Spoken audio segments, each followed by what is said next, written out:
राधे राधे. श्रीकृष्णांनी कंसांचे देवादिकांना भयकंपित करणारे एकापेक्षा एक पराक्रमी हस्तक मारल्यामुळे ते चिंताग्रस्त व बेचैन झाले होते. त्यांनी त्यांना पाहिले नव्हते, फक्त त्यांचा प्रतापच ऐकला होता. त्यामुळे त्यांच्या मनात त्यांची एक वेगळीच प्रतिमा निर्माण झाली होती. ती म्हणजे ते त्यांचा द्वेष करायचे आणि त्यांना त्यांची भीतीही वाटायची. त्यांना सर्वत्र त्यांचाच भास व्हायचा. अशा प्रकारे त्यांच्या सर्व चित्तवृत्ती वैरभावाने कृष्णमयच झाल्या होत्या. ही सुद्धा भक्तीच, पण विरोधी. एके दिवशी ते आपल्या प्रधानांना म्हणाले, कसेही करून त्या नंदपुत्रांना आटोक्यात आणलेच पाहिजे. त्यात विलंब करणे धोकादायक ठरेल. काय उपाय करावा? प्रधान म्हणाले, महाराज, मथुरेत धनुर्यागाचे आयोजन करावे. त्यानिमित्त मोठा उत्सव करावा. तो पाहण्यासाठी नंद व इतर गवळ्यांसह कृष्ण बलरामांनाही बोलवावे. आधी त्यांचा विश्वास संपादन करावा आणि मग विश्वासघाताने मारावे. अनर्थ घडण्याआधीच सावधपणे पावले उचलावीत. मग त्यांनी श्रीकृष्णांचे मथुरेत आगमन झाल्यावर त्यांना कशा प्रकारे मारायचे या संदर्भात नीट विचार करून योजनेची आखणी केली. आता प्रश्न होता रामकृष्णांना आणण्याचा. प्रधान म्हणाले, या कार्यासाठी अक्रूरांना पाठवा. ते स्थिर बुद्धीचे, नम्र, बोलके, चतुर, विश्वासू आणि वसुदेवादिकांना सुपरिचित आहेत. ते ऐकून कंसांना हर्ष झाला. त्यांनी प्रधानांच्या चतुराईची प्रशंसा केली.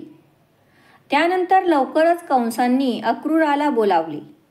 त्यांचा यथोचित सन्मान केला व म्हणाले, तुम्ही माझा दिव्य रथ घेऊन गोकुळात जा. तिथे नंदांची भेट घ्या. त्यांना व इतर मान्यवरांना मथुरेत धनुर्यागानिमित्त मोठ्या उत्सवाचे आयोजन केले आहे. त्यात तुम्हीही सहभागी व्हा. तो उत्सव पहा व परत या, असे सांगा. बलराम व श्रीकृष्णांनाही निमंत्रण द्या व त्यांना बरोबरच घेऊन या. त्यांची आज्ञा मानून अक्रूर रथात बसून गोकुळाकडे निघाले. ते वयाने मोठे होते, शहाणे होते. मार्गामध्ये ते स्वतःशीच विचार करत होते, कंस दुराचारी व दुष्ट आहेत. त्यामुळे रामकृष्णांना मथुरेत आणण्यात त्यांचा नक्कीच काहीतरी कुटील डाव असणार, यात शंका नाही. पण ते दोघे किती लहान आहेत. त्यांच्या बाबतीत हे काही घातपात तर करणार नाहीत. पण श्रीपतींना कसली भीती? ते तर महापराक्रमी आहेत. ज्यांनी कंसांच्या मोठमोठ्या हस्तकांना यमसदन दाखवले ते त्यांनाही ठार करू शकतात. आज माझे पुण्य फळाला आले, म्हणूनच मला त्यांच्या दर्शनाचा लाभ होणार आहे. त्या सगुण साकार परमात्म्यांना पाहून माझे डोळे धन्य होतील. मला त्या शेषशायी नारायणांच्या पावन चरणांवर डोके ठेवून त्यांना नमस्कार करता येईल. त्या यदुपतींजवळ बसता येईल, त्यांच्याशी बोलता येईल. पण त्यांना माझा भक्तिभाव कळेल ना? ते माझ्यावर विश्वास ठेवतील की संतापतील? नाही, ते रागावणार नाहीत. ते माझे मनोगत जाणतील, मला प्रेमाने क्षेम देतील व माझ्याबरोबर येतील. अशा प्रकारे मनात विचारांचे आवर्त चालू असतानाच अक्रूर गोकुळापाशी आले.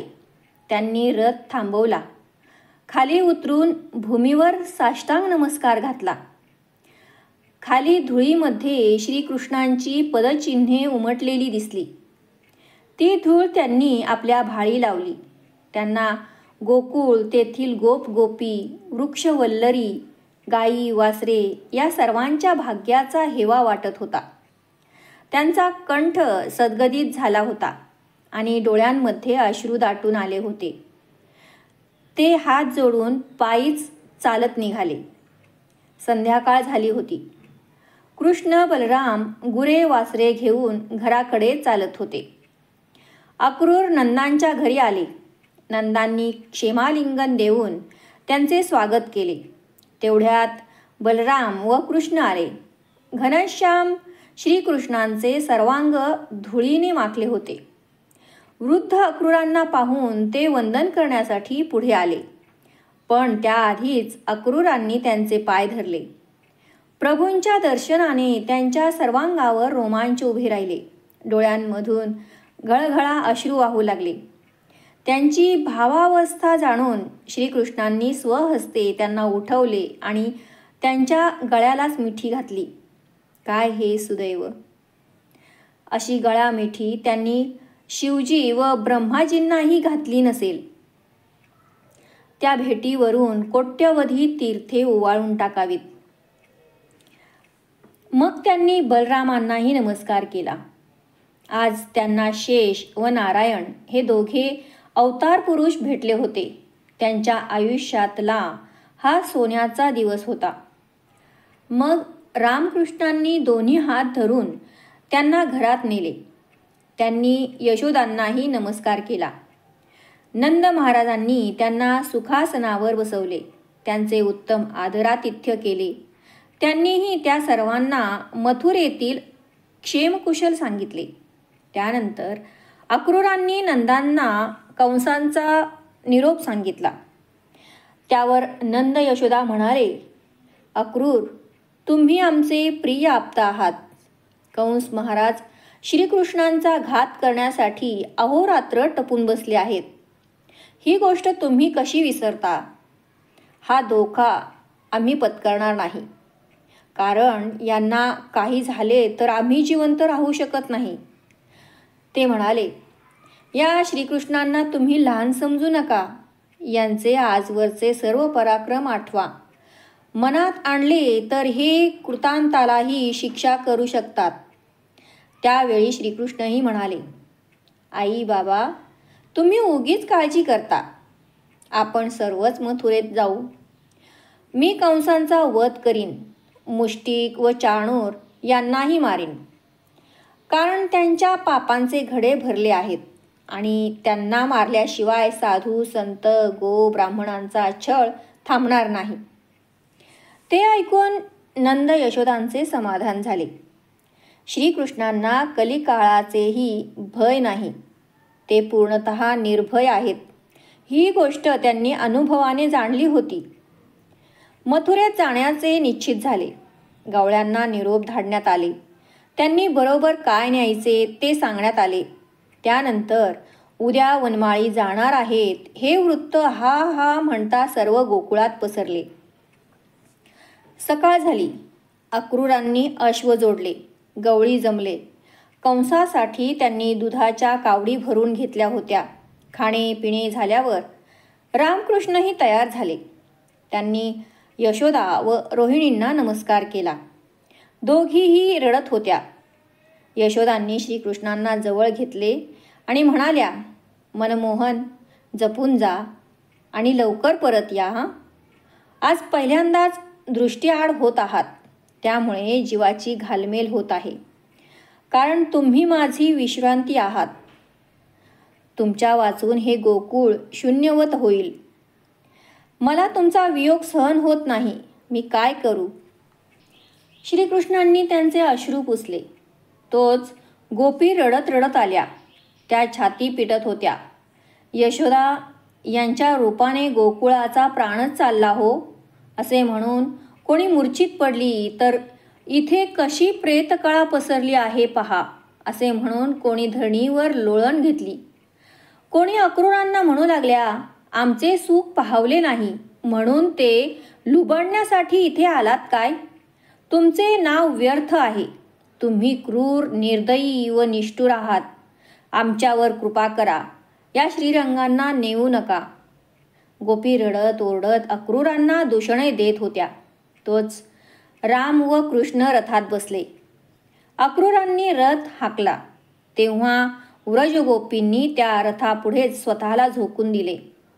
त्यांनी पदर पसरले व म्हणाल्या, तुम्ही आम्हाला मुरलीधरांचे दान द्या. या दानाने तुमची त्रिभुवनात कीर्ती होईल. त्यांना श्रीकृष्णांचा विरह सहन होत नव्हता. त्या मुखात माती घालू लागल्या. ते पाहून अक्रूरांचे हृदयही पिळवटले. अष्टभाव जागृत होऊन तेही रडू लागले. गोकुळवासी पाण्याबाहेर आलेल्या माशाप्रमाणे तडफडत होते. यशोदांना तर मूर्छाच आली. सावध होताच त्या पुन्हा धावल्या. हाय हाय करणाऱ्या गोपिकांच्या घोळक्यातून श्रीकृष्णांपाशी गेल्या व म्हणाल्या, कृष्णा, थांबा ना जरासे. तुमच्या वाचून मला दाही दिशा ओस वाटतील. तुमची आठवण झाली तर मी कोणाला पाहू? प्रेमपाना आला तर कोणाला पाजू? तुम्ही मला परत भेटाल ना? तेवढ्यात राधा धावत आल्या. त्यांनी श्रीहरींच्या मुखाचे डोळे भरून दर्शन घेतले. त्यांच्या स्वरूपाला हृदयात साठवले आणि पाण्यात मीठ विरघळावे तशा तिथेच अदृश्य झाल्या. हरिरूपात विलीन होऊन हरिरूप झाल्या. गोपी तटस्थपणे पाहत होत्या. धन्य धन्य त्या राधा. योगीजनांनाही दुर्लभ अशी दिव्य गती त्यांना मिळाली. त्यांच्या जाण्याने त्या ठिकाणी एकच गोंधळ झाला. दुःख अनावर होऊन गोप गोपी आक्रोश करू लागल्या. श्रीकृष्णांनी व अक्रूरांनी त्यांना अनेक प्रकारे समजावले. नंद व वृद्ध गोपांनीही त्यांचे सांत्वन केले. त्यांना बाजूला नेले. श्रीहरींनी अक्रूरांना रथ युक्तीने पुढे नेण्यास सांगितले. गोप गोपींच्या घोळक्यातून रथ पुढे निघाला. मार्ग मिळताच तो वेगाने धावू लागला. गोपीही त्यांच्या मागे धावल्या.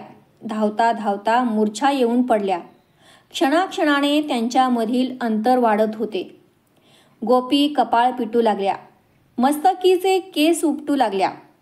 त्यांच्या कृष्णा कृष्णा या हाकांनी सारा आसमंत भरून गेला. त्या म्हणू लागल्या, हे श्रीहरी, आम्हाला विरहाच्या अग्नीत लोटून तुम्ही कसे गेलात?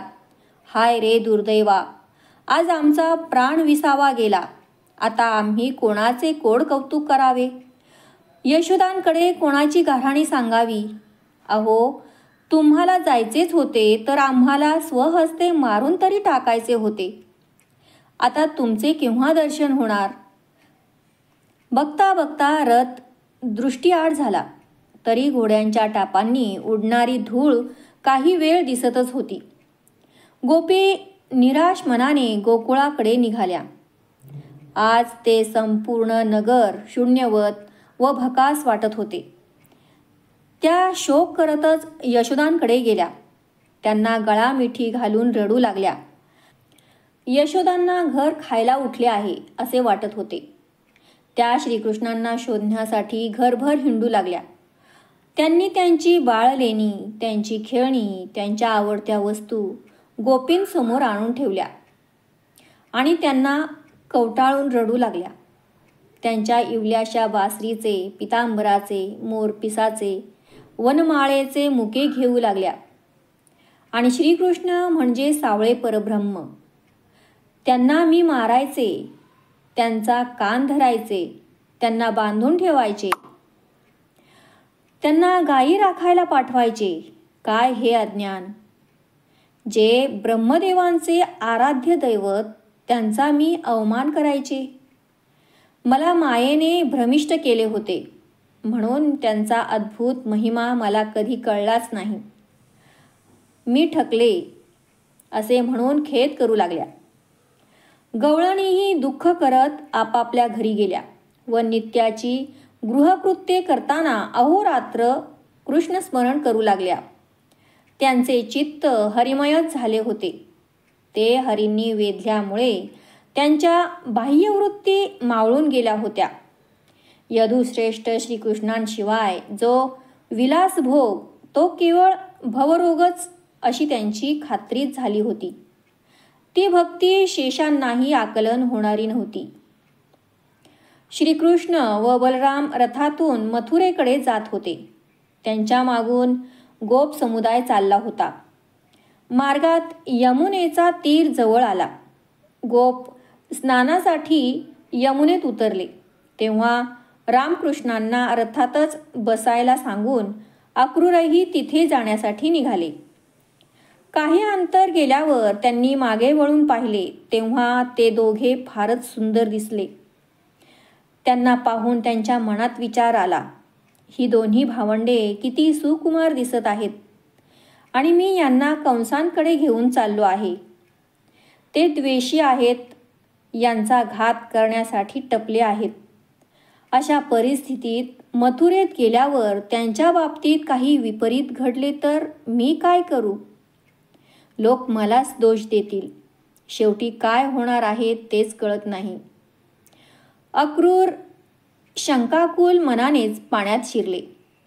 स्नानासाठी बुडी मारताच त्यांना त्या ठिकाणी भगवान श्रीकृष्ण चतुर्भुज रूपात दिसले. त्यांनी आपल्या हातांमध्ये शंख, चक्र, गदा व पद्म धारण केले होते. त्यांच्या नाभीतून उत्पन्न झालेल्या कमळात ब्रह्मदेव विराजमान होते. ते अनंत ब्रह्मांडे घडवत होते. त्यात परमप्रभू परमात्मा अनेक जन्म घेत असल्याचे दिसले. मत्स्य, कुर्मादी सर्व अवतार व त्या अवतारांतील त्यांचे पराक्रमही दिसले. श्रीकृष्ण कंस, मुष्टिक, चाणूर, शिशुपाल व जरासंध यांना कसे मारत आहेत ते दिसले. त्यांना आत्मदृष्टीने सर्व सृष्टीच कृष्णरूप दिसू लागली. ते अद्भुत आश्चर्य पाहून अक्रूर थक्क झाले. ते हात जोडून भक्तिभावाने श्रीहरींची स्तुती करू लागले. त्यांचा संशय फिटला होता. मनावरचे मायेचे पटल व चिंतेचे ओझे उतरले होते. ते पाण्यातून बाहेर आले. संध्यादी कर्मे उरकून रथाकडे निघाले. ते रामकृष्णांकडे विस्फारलेल्या डोळ्यांनी पाहत होते. शेष नारायणांचे सद्य अवतारातील बालरूप दृष्टीने हृदयात साठवून ठेवत होते. श्रीकृष्णांनी त्यांच्याकडे पाहून खट्याळपणे हास्य केले व म्हणाले, अक्रूर काका, माझ्याकडे असे आश्चर्याने काय पाहता? पाण्यात एखादे अद्भुत दृश्य दिसले की काय? आणि यायलाही बराच उशीर केलात. ते ऐकून त्यांना जी भावावस्था प्राप्त झाली तिचे कोणी कसे वर्णन करावे. ते धावतच त्यांच्या पाशी गेले व त्यांचे पाय धरून रडत रडत म्हणाले, देवा, आज मी सावळे परब्रह्म पाहिले. माझ्या जन्माचे सार्थक झाले. तरी यापुढेही अशीच कृपादृष्टी ठेवा. त्यावेळी त्यांची मनोवस्था जाणून भगवंतांनी त्यांचे अश्रू पुसले व आलिंगन देऊन त्यांना धन्य केले. रथ पुढे निघाला. आता अक्रूर आनंदात होते. मथुरेजवळ येताच नंद व गवळी एका उपवनात राहिले. त्या सर्वांनी आपल्या घरी राहायला यावे म्हणून अक्रूरांनी खूप आग्रह केला. तेव्हा श्रीकृष्ण म्हणाले, काका, कंसांचा वध केल्यानंतरच मी तुमच्या घरी येईन. बंदीजनांची सुटका करणे, उग्रसेन महाराजांना पुन्हा राज्यपदी बसवणे ही माझी इथली मुख्य कार्य आहेत. म्हणून आजची रात्र आम्ही इथेच राहतो.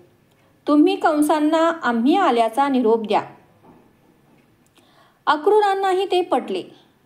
ती आज्ञा मान्य करून ते मथुरेत प्रवेशले. त्यानंतर श्रीकृष्णांच्या आगमनाची वार्ता बघता बघता नगरभर पसरली. ती ऐकून दुर्जन चिंताग्रस्त झाले, तर भक्तांना अपार आनंद झाला. तेथील नागरिकांना कंस महाराजांच्या बलाढ्य हस्तकांना मारणारे श्रीकृष्ण कसे दिसतात याची उत्कंठा लागली होती. म्हणून ते सर्व त्यांच्या येण्याची प्रतीक्षा करू लागले.